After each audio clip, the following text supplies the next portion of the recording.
जी नमस्कार। आज इस प्रेस कॉन्फ्रेंस में उपस्थित हमारे मुख्यालय के प्रभारी अरविंद शर्मा जी, मीडिया के प्रभारी दानिश इकबाल साहब, पार्टी के प्रवक्ता अरविंद सिंह जी,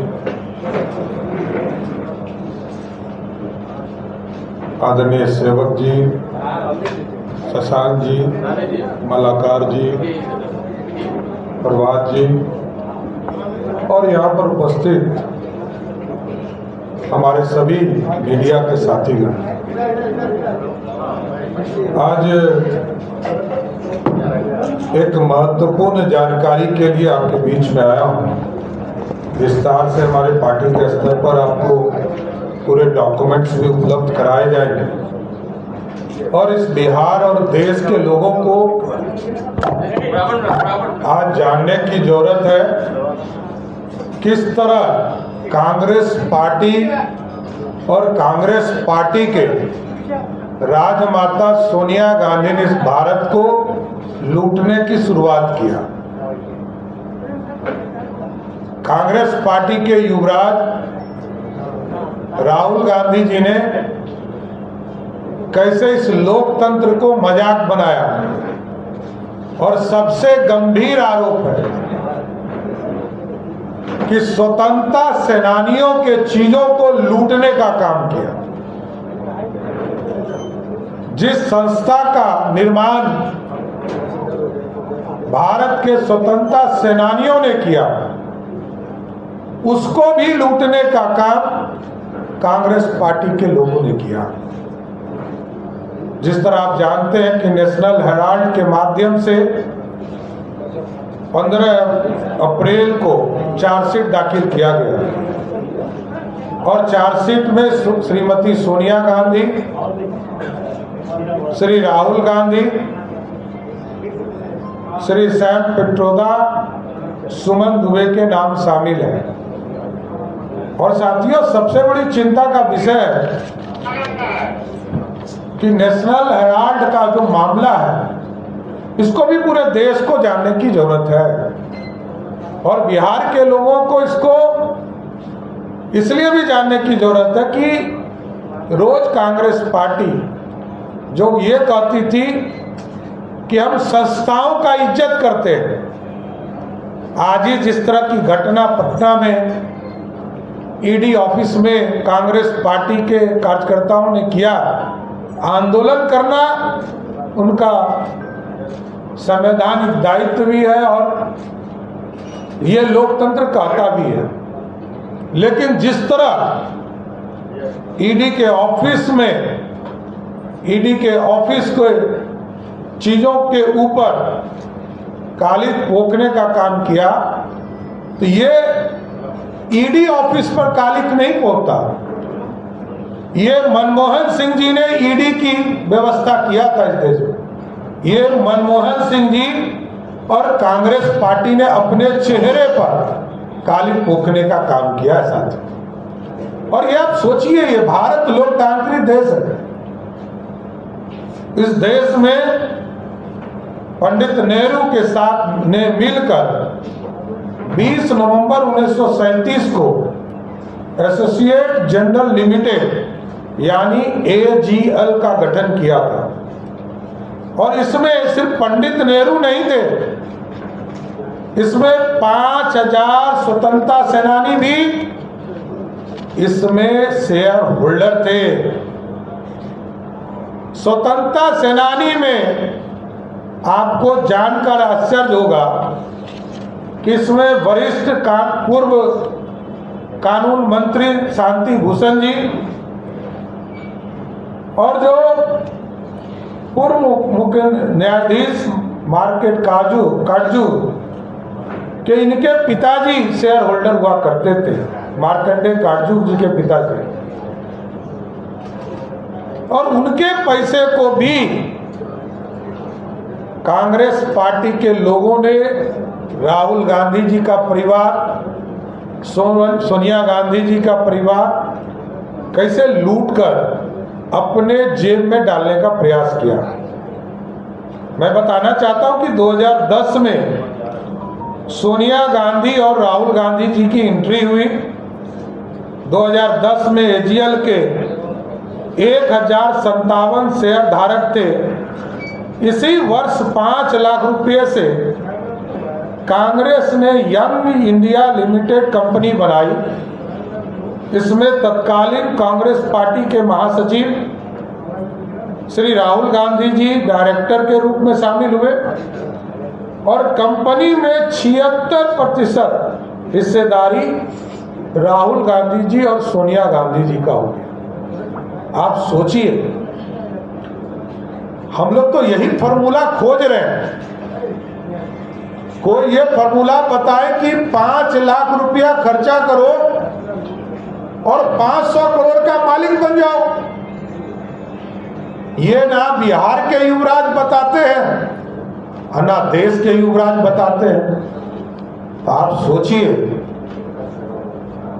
इस लोकतंत्र का मजाक बनाने का काम कांग्रेस पार्टी के लोगों ने किया है।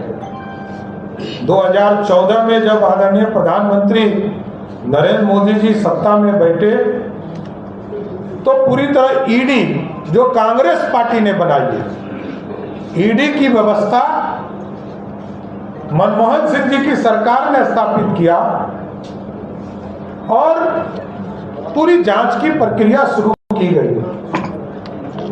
19 दिसंबर 2015 को निचली अदालत ने इस मामले में दोनों को जमानत भी दिया और 2016 में सुप्रीम कोर्ट ने कार्रवाई रद्द करने से इनकार कर दिया।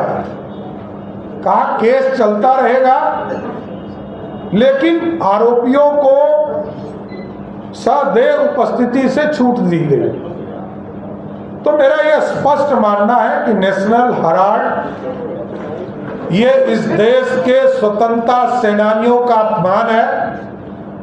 देश के लोकतंत्र के लिए ये एक तरह से विश्वासघात है और कांग्रेस पार्टी या इंडी गठबंधन में बैठे लोग 5 लाख में 500 करोड़ रुपया की आमदनी करते हैं। ये भ्रष्टाचार है, ये अपराध है। जनता के बीच में भी हम जाएंगे और न्यायालय में भी सबूत है। सबूत के आधार पर ईडी ने इस पर चार्जशीट किया और इस पर कार्रवाई करने के लिए न्यायालय को समर्पित करने का काम किया है। इसलिए आज देश के आम लोगों से, बिहार के आम लोगों से जरूर ये बताना चाहते हैं कि कांग्रेस पार्टी इस देश को खोखला बना रही है और लोकतंत्र को मजाक बनाने का काम कर रही है। और नेशनल हेराल्ड और ये जो इनके कंपनी है यंग इंडिया लिमिटेड कंपनी के द्वारा गरीबों के पैसे को लूटने का काम किया जा रहा है। इसलिए इसकी पूरी तरह जो ईडी ने जांच किया है, जांच करके चार्जशीट किया है। अब न्यायालय से जरूर आग्रह करता हूं इस पर शीघ्र कार्रवाई करके सजा देने का काम करें। धन्यवाद। सम्राट जी, प्रधानमंत्री आ रहे हैं लगातार, क्या कार्यक्रम होगा उनका? क्योंकि मई महीने में प्रधानमंत्री का पहले सप्ताह में कार्यक्रम है। देखिए, देश के प्रधानमंत्री जी आदरणीय नरेंद्र मोदी जी पहले कार्यकर्ता के तौर पर काम करते रहे और जनता के बीच में जाना उनका धर्म है। और हमारे नेता पर हम लोगों को गर्व है कि हमारे नेता जनता के बीच में जाकर उनकी समस्या को सुनने का काम करते हैं और जनता के बीच में जो वो काम कर रहे हैं उसको भी जनता के प्रति समर्पित करने का काम करते हैं। मैं प्रधानमंत्री जी को धन्यवाद देता हूं कि बिहार को समय दे रहे हैं और लगातार समय दे रहे हैं।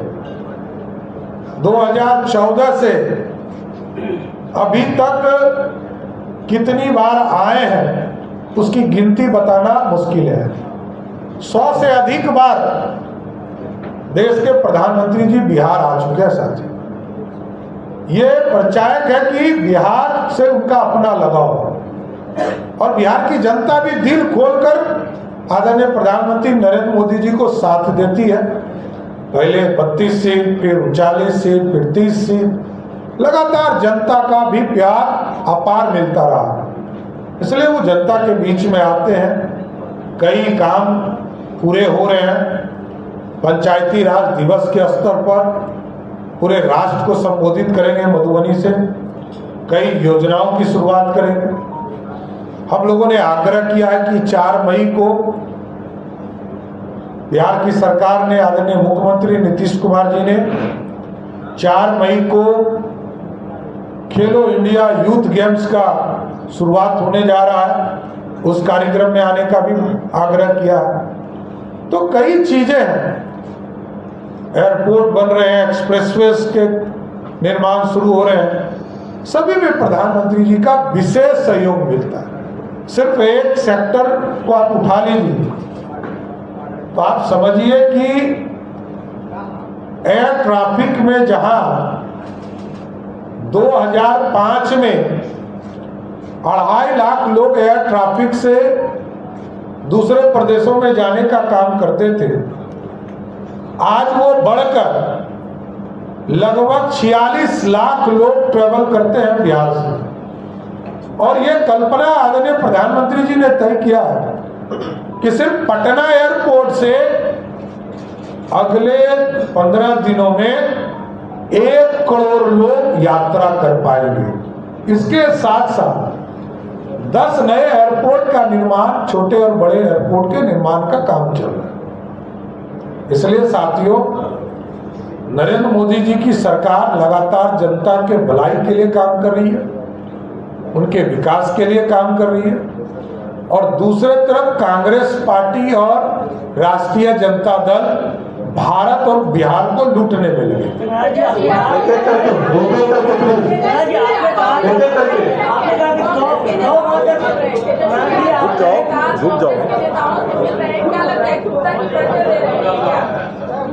देखिए, हम एकजुट ही मानते हैं, हम अलग नहीं मानते। जाना ना रहना उनका काम है। इस पूरे गठबंधन को पिछले 3 चुनाव से लालू जी और तेजस्वी के नेतृत्व में ही हरा रहे हैं। ये कोई नया कहानी नहीं है। 2019 में भी हराने का काम किया गया, 2020 में भी हराने का काम किया गया और 2025-24 में भी हराने का काम किया। इसलिए हम हराने, जनता के आशीर्वाद से 2025 भी इस पूरे गठबंधन को हराएंगे। एक को नहीं हराना है, पूरे गठबंधन को हराना है। क्या इस बार बिहार को बहुत लगाव है मोदी को बिहार से, तो बना चुके हैं? देखिए, स्पष्ट है, एक सेक्टर, रोड सेक्टर का दरवाजा खोलिएगा तो 1 लाख करोड़ रुपया का इन्वेस्टमेंट बिहार में हो रहा है।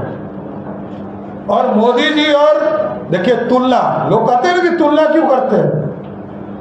10 साल तक कांग्रेस पार्टी का सरकार रहा देश में, लालू जी सुपर पावर थे। बिहार को कितना पैसा मिला? 1,93,000 करोड़ रुपया, मतलब 2 लाख करोड़ रुपया भी नहीं।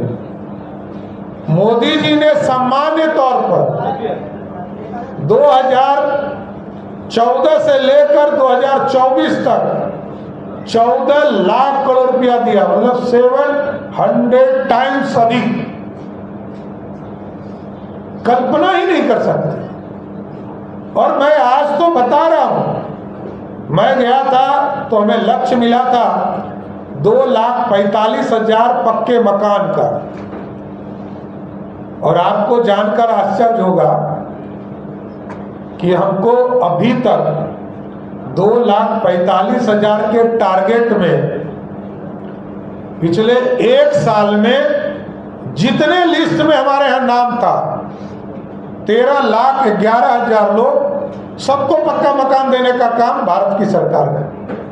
अरे मैं तो कहता हूं, लालू जी के प्रतिनिधि बदलते रहते हैं, हमको नहीं पता है, क्योंकि वो लोकतांत्रिक पार्टी है नहीं। लालू जी राजा है, पहले रानी, अब राजकुमार, आगे हो सकता है राजकुमारी है। तो मेरा ये मानना है कि लालू जी जिस जगह तय कर दे, विकास के पैरामीटर पर, सुशासन के पैरामीटर पर डिबेट करने के लिए भारतीय जनता पार्टी, एनडीए का कोई भी एक समान कार्यकर्ता उनको बताने का काम करेगा। तो इसलिए साफ तौर पर है कि पैसा कितना मिलता है बिहार को, यही देखना है। किस प्रदेश को कितनी राशि मिली, यही तो मैंने कहा। 700 टाइम्स अधिक यदि राशि मिलता हो तो विकास झोला लेके जाते हैं और बोरा लेके आते हैं। सवाल है, कांग्रेस पार्टी के पूरे नेता ईडी की चार्जशीट पर खुलकर बोले। रॉबर्ट वाड्रा कह रहे हैं कि मिसयूज कर रही है केंद्र सरकार सेंट्रल एजेंसी का। ईडी तो उन्होंने ही बनाया है। ईडी की पूरी रूपरेखा कांग्रेस पार्टी ने बनाया है। और जांच क्यों नहीं? क्या 10 साल में जांच पूरे नहीं होंगे क्या? 2014 में जांच शुरू हुआ, तो ये लोग क्या चाहते हैं कि 2047 में जाकर जांच पूरा हो क्या? ये जांच की प्रक्रिया है, चार्जशीट हुआ है। अब न्यायालय में जाइए तो न्यायालय में अपने वकील, बड़े बड़े वकील को एमपी बनाकर रखे हैं, जाकर अपनी बात रखे। न्यायालय तय करेगा कि राहुल गांधी जी और उनके परिवार दोषी है कि नहीं। बंगाल में हिंसा हुई उसके बाद किशनगंज में अख्तरुल ईमान कहते हैं कि मुसलमानों के खून के साथ होली खेल रही है बीजेपी। किस तरीके से देखते हैं इस बयान? देखिए, वहां किसके साथ होली खेला गया है वो तो सब जान रहा है। वहां जो परिवार है, किसकी हत्या हुई है, पूरा देश जान रहा है। और पूरे बंगाल की जो स्थिति ममता बनर्जी बना के रखी है, इंडी गठबंधन के लोग तुष्टीकरण के चक्कर में भारत के लोकतंत्र को अपमानित करने का काम कर रहे हैं। धन्यवाद। अभी तक क्लियर नहीं कर पा रही। अरे वैकेंसी तो होना चाहिए। हम पहले विज्ञापन निकालते हैं और विज्ञापन में तय होता है कि इस पद के लिए वैकेंसी है। यहाँ तो आदरणीय नीतीश कुमार जी वैकेंसी पे पहले से स्थापित है, तो जब तक वैकेंसी नहीं होगा तब तक कोई आदमी का नॉमिनेशन कैसे होगा? इसलिए वैकेंसी ही नहीं है। नीतीश कुमार जी मुख्यमंत्री हैं और आगे भी रहेंगे। लास्ट प्रश्न प्लीज। सर 2015 से 2025 के बीच ईडी 193 मामले को रजिस्टर किए हैं, उसमें मात्र 2 आदमी को दोषी पाया गया। ये न्यायालय, ईडी का काम है चार्जशीट करना।